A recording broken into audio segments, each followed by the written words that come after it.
everybody. If you love Kyokushin karate, martial arts in general, and anything else that martial arts has given us, make sure to hit the like, share, subscribe button to the Drew Experience podcast on all platforms, YouTube, Spotify, Apple. We're growing fast, and let's raise the bar for Sosai. I would just like to say thanks to a few supporters, Kyokushin Boucherville and Karate Joan Fournier. If you're in Quebec, you want to get into martial arts, they're the schools to go to, and all the schools that are under IKO Nakamura. Also, Chick Fighting Fitness, you're looking to get in shape, make sure to contact Mohammed Chick if you really want to learn martial arts. And lastly, Moments Management. You want to become a pro fighter? Nima Safapur and his team will make sure you're taken care of to understand the ins and outs of pro fighting. And today's guest, wow, this is a big one, so I have we're now in the hundreds, and we got to make every episode special now because I want to show the global side of Kyokushin from senseis and shihans from all around the world, because they interpret the art differently compared to we do in North America, but we speak the same language in Kyokushin. The guy that I have on today is a sensei in Kyokushin-Kan, but he's not just a sensei. He's been a judge, and he's probably worked in, I believe you've worked in reffing too, right? Yep. Nice. So right. He worked in reffing with Senshi, KWU, and Kyokushin-Kan. He's building champions in LA. But not only that, he's gonna tell us about at the end who he's trained in the celebrity world. This is a bit special one. He's the one, the only, an American success story hailing from Bulgaria, Sensei Slavi Slavov. Welcome to the Drew Experience, Sensei. Hi, Drew. Us. Thank you for inviting me for this podcast. Thank you very much.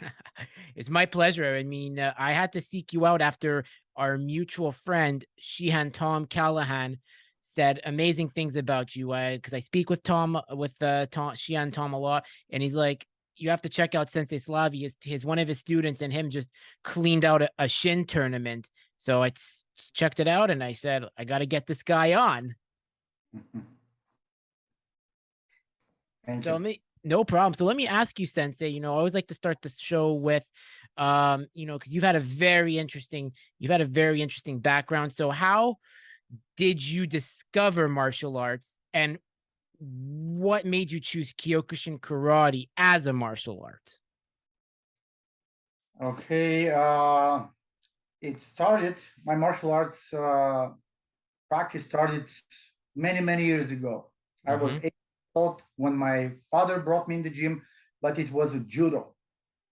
Judo that time was very famous. I was 8 years old. And how did I evolve in Kyokushin? My encounter with Kyokushin was in same judo gym. I was a judo guy that time when I met for first time with Kyokushin karate.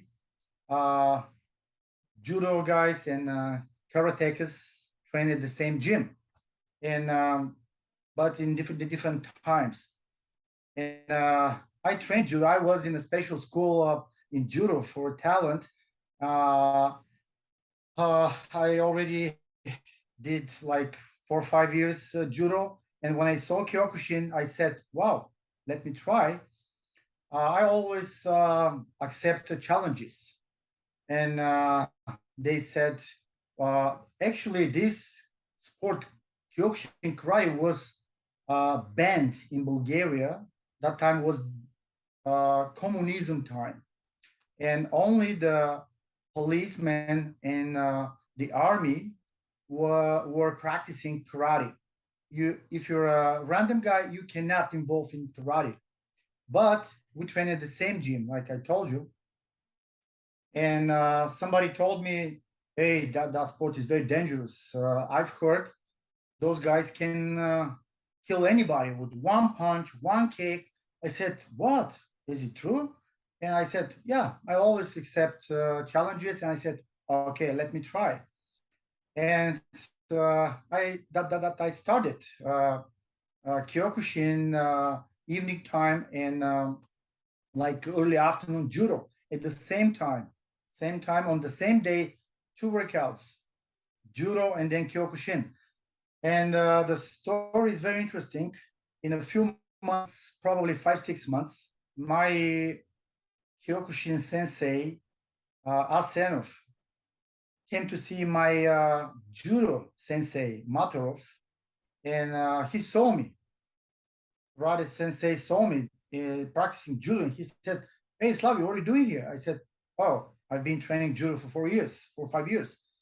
And the judo coach looked at me, looked at my Kyokushin sensei, and said, "Hey, Slavi, come here. Do you know this guy?" He asked me. I said, "No."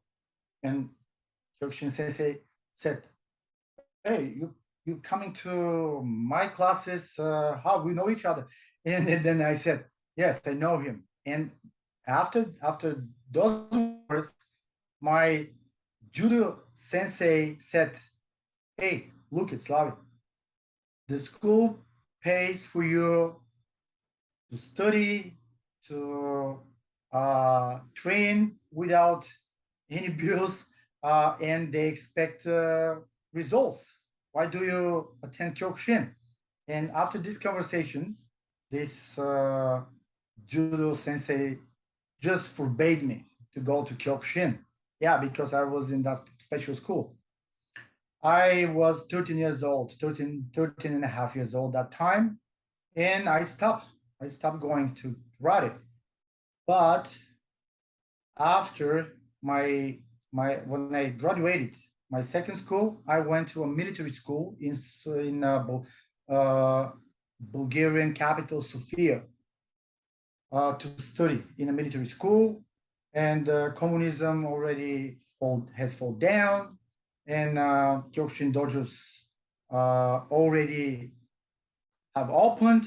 And when I moved to Sofia, I said, "This is the time I have to get involved in Kyokushin." And this is my story. This is my second time. It was successful. The second time I started training Kyokushin in Sofia, capital of Bulgaria, during my studying in that military school. And then I went back to my born town and continue with the same sensei. Wow. 6 years ago, I started. That's amazing. That's like, it's so crazy how everything just comes full circle, and it's like you get reunited. So the second question I have is, because of Bulgaria, where you're from, Bulgaria is a very interesting country. How did Bulgaria become a nation, a country so strong in Kyokushin? Because we see so many Bulgarian stars nowadays, like Zahari Damyunov, Alexander Komenov, many others. There's like, I can name a whole list. Yeah, you're right. You're right. Yeah. Yeah, I know all of them. We train together when I'm in Bulgaria. I attend the Kyokushin camps, summer camps every year, and I meet them. Everything started in the mid of 70s. The people who brought Kyokushin in Bulgaria, they were with, like I told you, policemen and military people, and those kind of people are very serious what they do, and they put the base of Kyokushin in Bulgaria. Also, they invited the one of the best senseis, Shihans of the time to visit Bulgaria, as Shihan, Brian Fitkin, Kenji Midori, Howard Collins, and others. And we just learned from them, and they also created this spirit very deep of us. They show us how we have to train, how we have to get better, and every workout was like a challenge for everybody. But with especially for me, I've never gave up. I've never given up. Never. And then the next generation came with the same methods. They continue training. We put some new stuff, new stuff. Yeah, with the time you have to develop yourself, you have to add new stuff, you have to invite new people, the best one, world champions, European champions, and this is to those days, uh, the new generation, the current generation, which compete now, competes now. They grabbed everything from the previous generation, 2 generations before, and this is the result today. Also, I want to add the sponsorship of Shihan, Ivo Kamenov, because he gives everything for Kyokushin to be at that level, that world level. That is very interesting because, as I said, so you said what really surprises me is that you said earlier that now he's a branch chief Midori. Branch chief Midori was coming to Bulgaria. So during the 70s, like it was Fitkin, Midori, and Collins. They were sneaking into Bulgaria, like as like. That was, sorry for Oh, interrupt. it's okay. That was 90s. Okay, 90s. Okay. 90s, yeah, 90s. Interesting. So that was after communism. The So they whole were coming. decade. The whole decade. The whole decay. Yeah. So they came Yeah. in, and the 90s just must have been a great decade because you have K1, you have you still have like Sosai, who's alive until 1994. But just to see everyone coming into all these former Eastern Bloc countries, it must be such an explosion of unheard of talents. So that must have really been great to see for Bulgaria to find something to look forward to in sport. Yeah, and also I would like to add the life in Eastern countries in Europe is not so easy. The life is tough, and like the Kyokushin trainings. Kyokushin training is very, very hard. It's very strong, like the life. Probably that's why it's not that tough for us. Mm-hmm. And we see a lot of champions. Like we saw Zahari win the 2015 World. He won the 2015 tournament. Then he's a sensei giving seminars. You have Komenov. And recently there was a Senshi camp, and it's so great to see what you guys are doing. Like Senshi really seems to want to help build Kyokushin to a new level that's for everybody.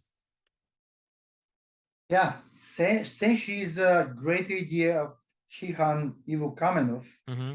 And each year, this Senshi competition is going up very, very fast. Is rising up, and is going to be famous as K1 the many years ago.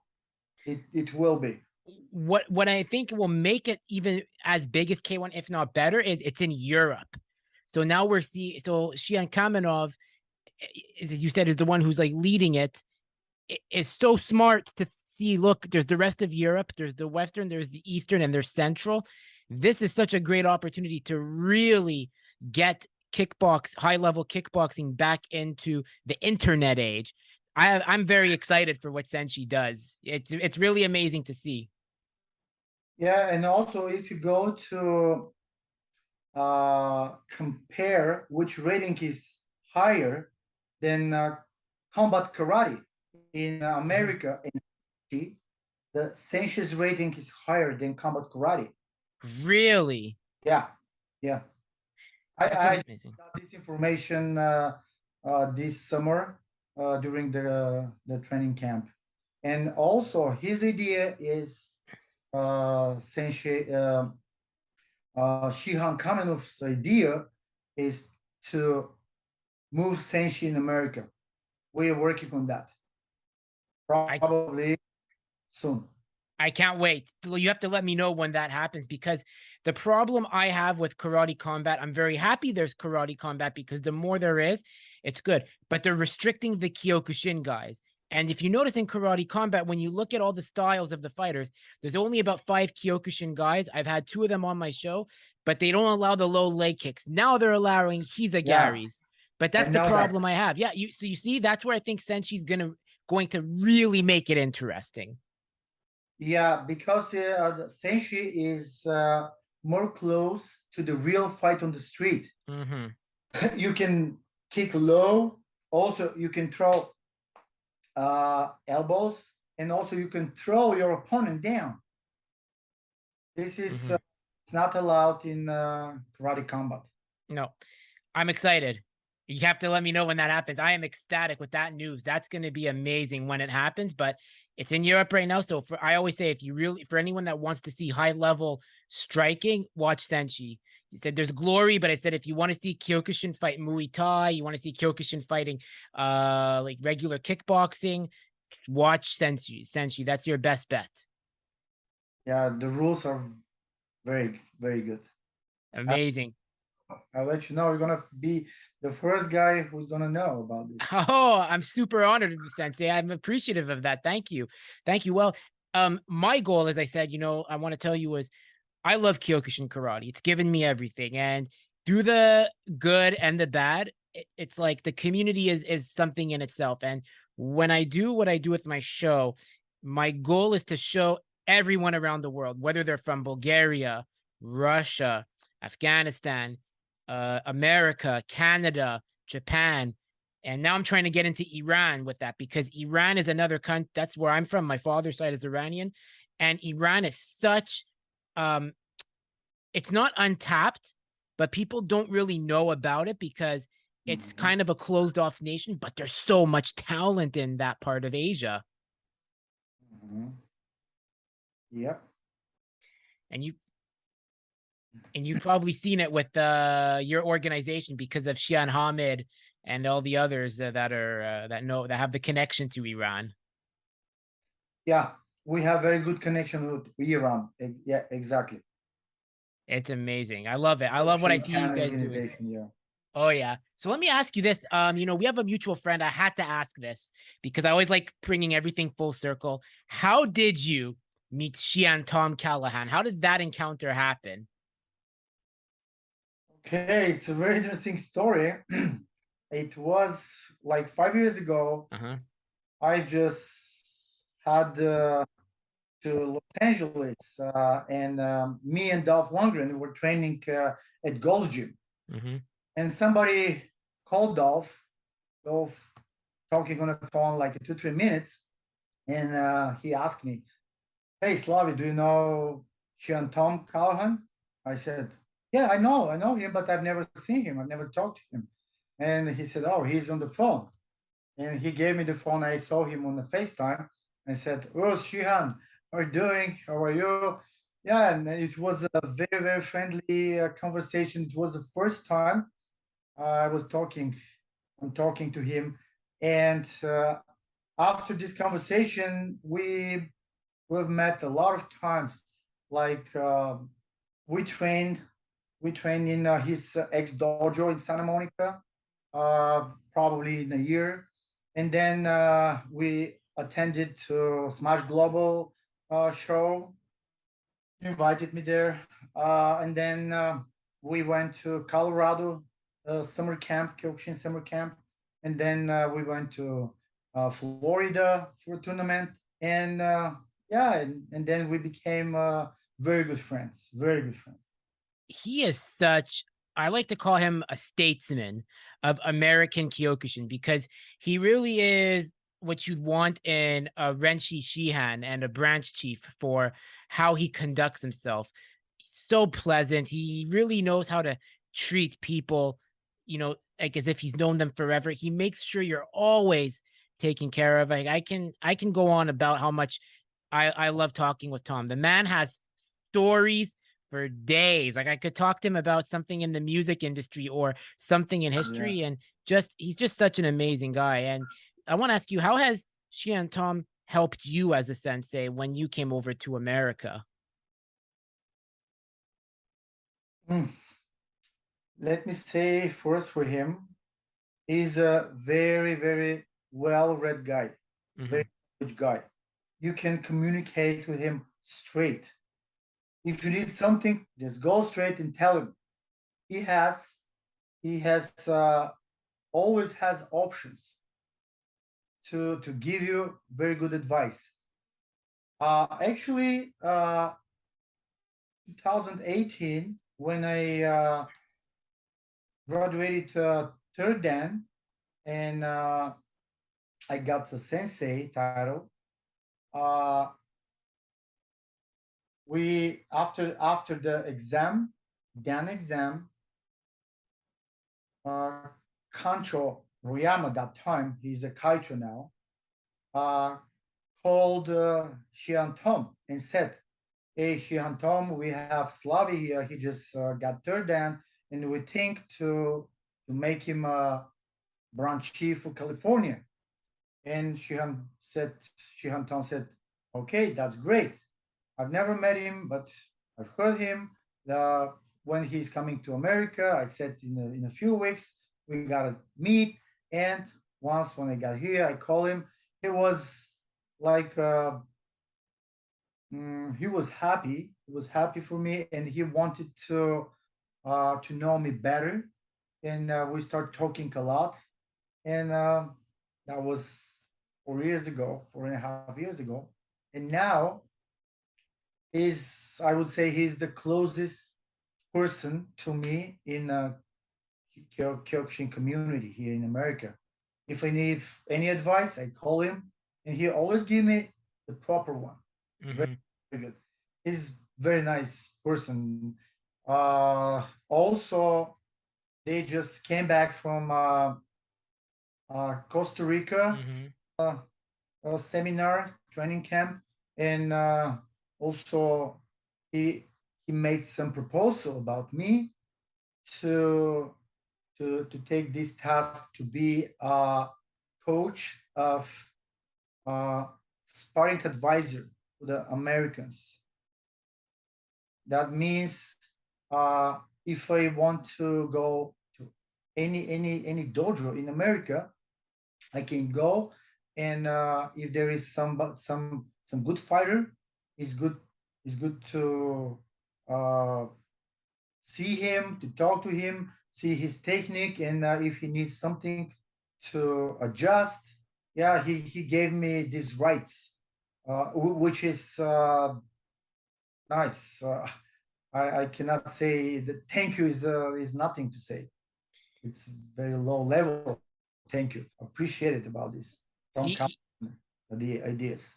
he really sees your talent. That's what I like about Shihan Tom as well. When he sees you're talented in something, he's going to help you find a way to build off that so you grow. And it doesn't matter if you're in Kyokushin, if you're in music or anything, that's the kind of person he is because of how well read he is as a man.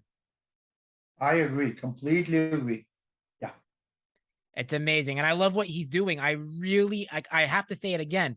I love what I see Kyokushin-Kan doing in North America. It's a really nice to see how they're growing. Now, the funny story is, now the organization I am with IKO Nakamura. That is my organization. It's big in Japan. I think we're 42 countries now. And there's two branch chiefs in Canada because there's Shihan Tats in British Columbia, and then there's my Shihan Pierre Catafort in Quebec because he manages the East because Canada is so big. But I was about to join Khan before I met my current Shihan, but at the end of the day, um, I respect every organization. I love what they do, but I have a special place for Khan, how they conduct themselves. There's so many senseis in that organization and branch chiefs. And then there's you too. Like you said, you're a sparring advisor. Do you know how critical that is? I would love to see you team up with Shihan Rene Cruz in Rochester to plan how to do a ring wars mixed with a Senshi style fighting. That would be something amazing to see. Okay, let's organize it. Hey, I started something. I started something. That's what it is. That's what we got.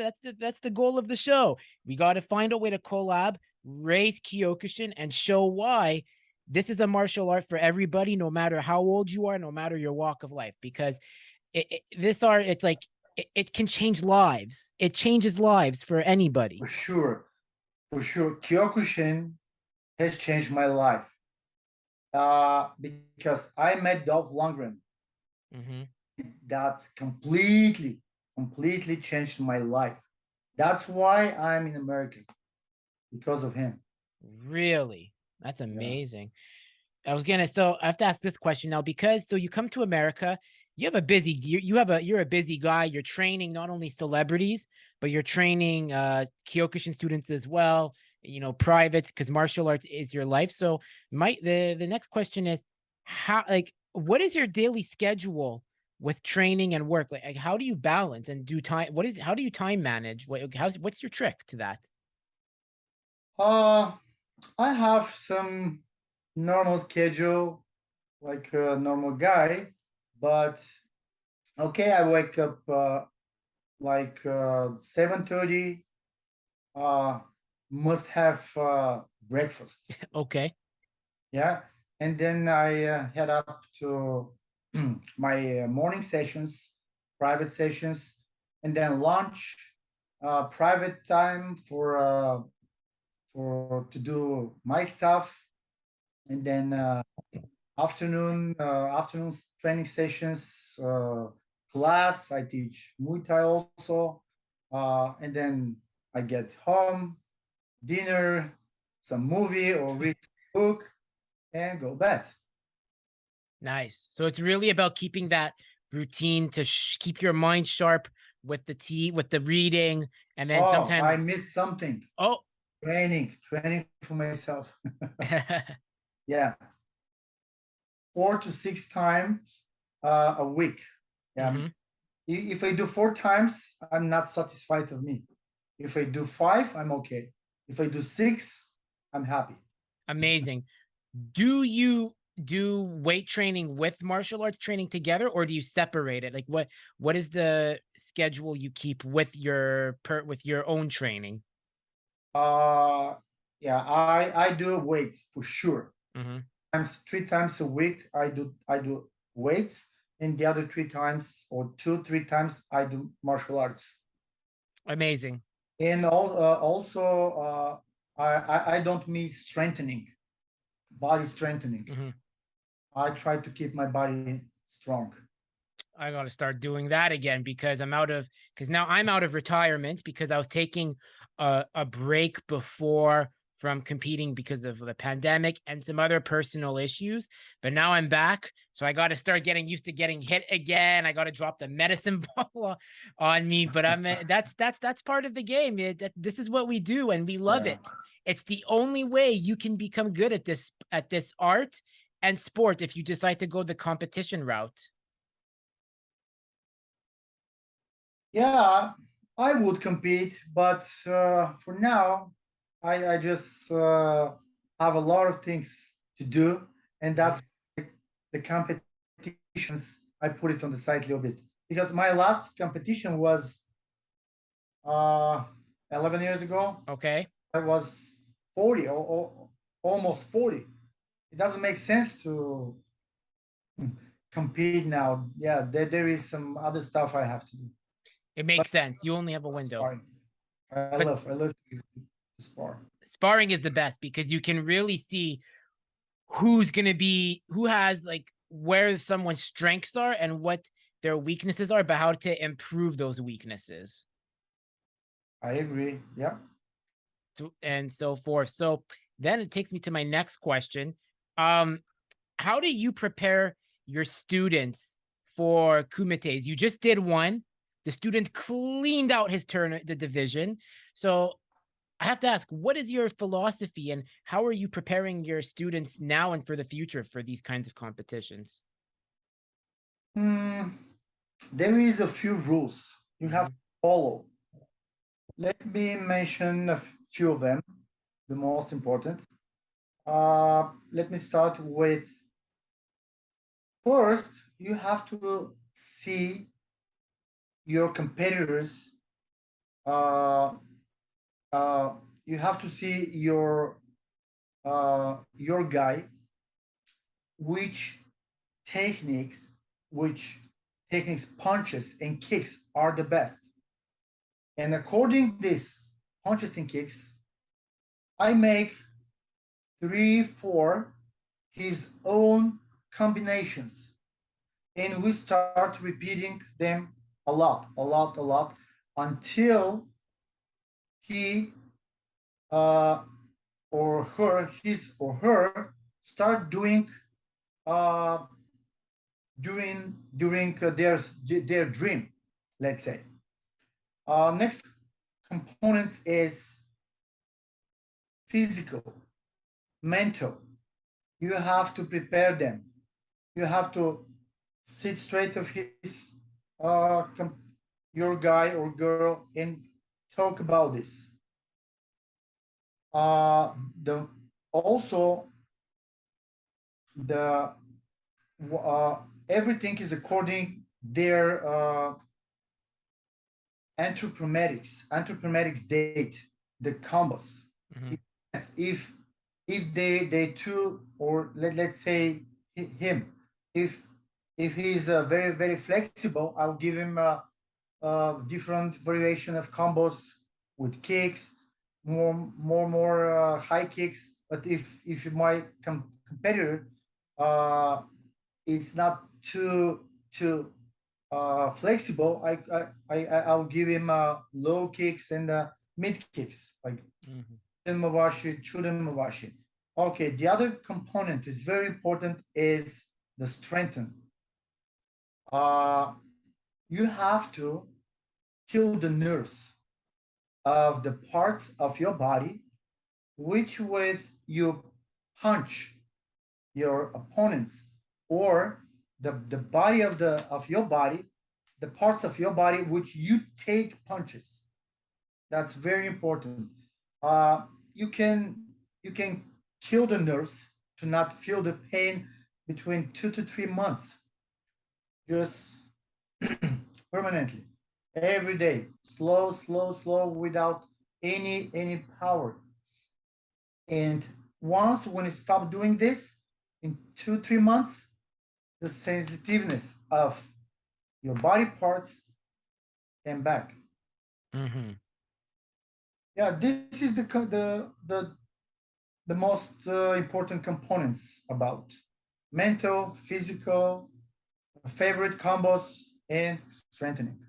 I really loved what you said about the second component, where you said, if I have a student that's not flexible, we have to get him to focus on the low kicks and the mid kicks because he's never going to get an ippon or an izawari in a tournament. He's going to have to figure out a way to build to pressure and to either KO his opponent. That's what I understood from what you just said, or to just keep dominating until the final whistle. Yeah, also people are different. Some of them have a different percentage of density. Mhm. Also, you have to be careful with this one. Mhm. Some bones can take hard punches. Some bones with a low percentage of density, they cannot take the punches and or kicks. Also, this is very important for the people who get involved in karate kyokushin. Mhm. Mhm. It's a It's a very science. It's a science. Yeah.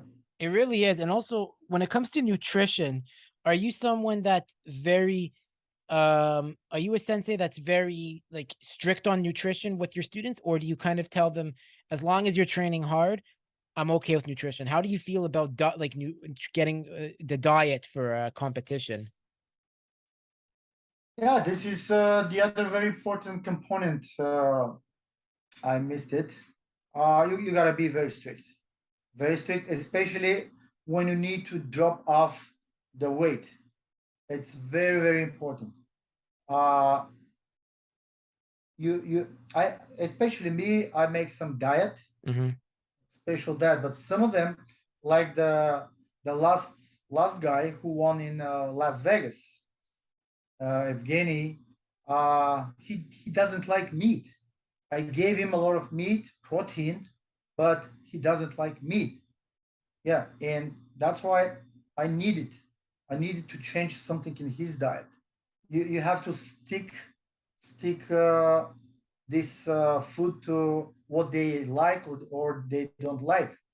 Yeah, the food is very important, of course. The food gives you a lot of energy, and the food takes your energy if you don't eat properly. Mm-hmm. I agree. That's very interesting. I like that component. And I got to ask now then here. So Evgeny won the last tournament, and what is next for him? Is he going to do an international tournament, or is it just nationals for now until it's time for him to go to the next level? He is ready to jump in the tatami anytime, no problem. Just where's the tournament? He's like a We're waiting for the next tournament, but there is not soon. okay. Tournament, yeah. So he's very active. So the more so because some students only want to do one tournament a year, some can do two, but then you get the ones like him where it seems the window is wide open to do as many tournaments as he can do as long as his body lets him do it. Yeah, if he doesn't have a lot of damages, he's ready. He's 24 years old guy. He needs just 2 days to get recovered, and that's it. He's ready. Yeah. Amazing. I love it. Well, Evgeny, I just wanted to say shout out to Evgeny for sweeping the tournament at Las Vegas. Big accomplishment for Kyokushin-Kan. Continue the great work. You got a great sensei in front of you. And now I'm talking to him on my podcast. So what are the chances? Like the timing just worked out too well for everything. Thank you, Drew. Thank you very much. Anytime. As I said, I love what I see you doing, man. It's big. I'm keeping an eye out. I always got an eye out. Like and that's what it is because I'm a competitor. I understand the meaning for the katas, but I'm gonna quote my Shihan, and he's like, I know you don't care really about the katas. We need you to get you to know them, but you're a competitor, and for me, it's about I don't want to be a champion. Like we all want to win first, but just to medal and get on the podium and just to fight, that's the real victory there to me. I agree. Yeah, keep doing it. Congratulations. Keep doing it. Yeah. That's the plan, man. That's the plan. Who knows? We might see each other. You never know. Ring Wars 2024. Like I went because I had the seminar with Sensei Nicholas Pettis, and I got to meet Shihan Rene finally. And I told Shihan Rene, I said, hey, give it time. 2024, when I'm a brown belt, I'm coming to Rochester, hopefully. And he said, whenever you're ready, come down and we'll welcome you. He's like, the more organizations we get, the more we're growing Kyokushin all together. Yeah, that's good point of view. Yeah, that's true. That's how it is. The art is so beautiful. Like it's like it would be so nice. Like, look, we have the UFC and boxing, but and now Senshi coming. How crazy would it be if we can somehow like if people could like if it doesn't matter, use your like I'm just saying this right now. Anyone who has an iPhone, please at your tournaments, please film the fights because it gets awareness out. It shows the beauty of Kyokushin and it shows how rich our community is. So I'm asking everybody, no matter the organization, if you go to a tournament, it doesn't matter who wins or loses, just let's raise the bar to get awareness going for this art. Yep. Let's do it. Exactly. And I have to take this, yeah. And I have to take this to the last question because I had to ask this. I had to.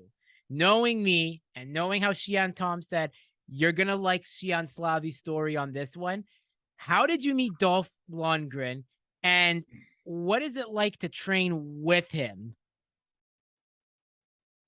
Oh, that was a long time ago. August 2004. Whoa.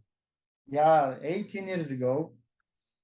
I met him at the airport in Sofia, Hmm. Bulgaria. Uh, I was sitting there, and Dolph was coming out from the gate. And when I saw him, I recognized him. Oh, this is Dolph Lundgren. He's a Kyokushin guy. And I approached him and said the famous Kyokushin, Us. Oh, he said, Us, you Kyokushin. I said, yeah, I'm Kyokushin. I'm Kyokushin too. I said, I know. And we talked a little bit. And he said, what's your favorite part of Kyokushin? And I said, sparring. He said, wow, mine also. What are we gonna do? Two fighters. I said, okay, let's go over there in by the corner at the airport, and let's try who is better. And he said, okay, go ahead. And then we laughed. We laughed. Uh, he, that time he came to Bulgaria for a movie, and we've exchanged the phone numbers. And in a few days, he called me. We trained, and he said, "Okay, I'm gonna make a movie here. I'm gonna be a director, uh, also a star. I need a guy to who train with here in Bulgaria. Are you ready to train with me?" I said, "Yeah, no problem. Let's train." But he said, "Oh, I'm going. I usually I train at 5 a.m. in the morning." I said, "It doesn't matter. No problem. I'm not gonna go bed uh, before the workout. I'm waiting for this workout and after." It was joking like that. And then he left Bulgaria for 3 weeks, went to Sweden. Once when came back to Bulgaria, he called me. We start in that we started training. Uh, yeah, and until today, our friendship is still at the very high level. And like I told you, this is the reason I'm in America.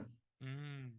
In a few years after we met, he invited me in America. I I was keeping his good sports shape for the movies. Also, we practice a lot of his fights on the movies. Also, he added me a lot to his own movies. We have a lot of fights each other on his movies, and I was moving back and forth for 10 years. Bulgaria, America, Europe, and finally I decided to move here, and that happened. We're still very good friends. Exactly one week ago, we met on the set for his movie, close by to the mountains here in California. He loves living in LA, and he's such a good ambassador for Kyokushin. Still does it. Still he still trains. He might not do competitions, but he's still very present, and he just loves being part of all the festivities. It seems when they bring him down, like you could tell, he still genuinely loves it. Yeah, I agree. And also, his favorite exercise is one round strengthen the body, low kicks, punches, and 2 rounds sparring. Mhm. Whatever you do, we finish with this: 1 round strengthen, 2 rounds sparring. Every time, every time. He's probably told you a few stories because you said he loves coming to Bulgaria to film because he seems to love that. But ironically, too, another story is that he used to also love coming to my province in Canada, Quebec. He loved Montreal in the 90s because Montreal had one of the best nightlifes. He used to make a lot of movies here because it's not expensive. And he just loves traveling. Like he always has like his countries that he loves going to. And then he always has like these crazy stories. And then it's the people that meet him that will start telling the stories. He's very good at leaving an Yeah. impact on everybody he meets. We've been together actually in Montreal. Uh, it was probably 10, 12 years ago, Mm-hmm. looking for locations there to make some movie. We spent there a week looking for location in Montreal. Yeah, because his movie was close to Eastern European part, Mm-hmm. and we found some location close to our part where I came from. Wow. Montreal, yeah. Did you go to let me ask you this. Did you guys please tell me because we have so many restaurants in my city. Did you go to Schwartz in the end? Did you guys get to try the restaurant called Schwartz? It's a smoked meat restaurant. It was probably 12 years ago. Cannot remember. It's okay.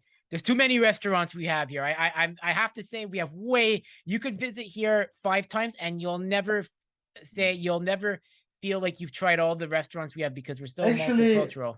I have to have pictures here. I gotta check. Yeah. Yeah, but I wasn't with that phone. Probably in the other phone. Pictures from the restaurants and from the hotel. Yeah. Amazing. Amazing. So I want to ask you, Sensei Slavi, you've done so much and you're only going to contribute more because the job's not done. As the late Kobe Bryant said, the job's not done. What do you hope to see in Kyokushin for the future as technology advances and as everything is modernizing? What is your goal and what is your hope for Kyokushin in the future? In America or worldwide? It's what, let's say America, because that's where we are. Yeah. Yeah, I prefer to talk about America. Yeah. What's my goal? My goal is to have one guy minimum as Zahari Damyanov and like 4 or 5 years to be unbeaten everywhere. I think this is possible in America because there is 300 close to 400 340 40 million people live in America.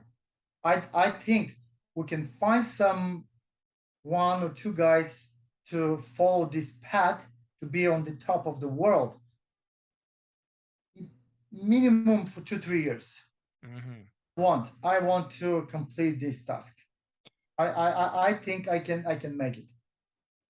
I think you can, and I think it's possible, and I'm supporting it because what Zahari did in 2015 for Bulgaria, that must have been amazing for you guys as a nation. Like it must have given you motivation. It must have given any other Bulgarian that lives in North America or Europe that says, I can make a champion if he could do what he did.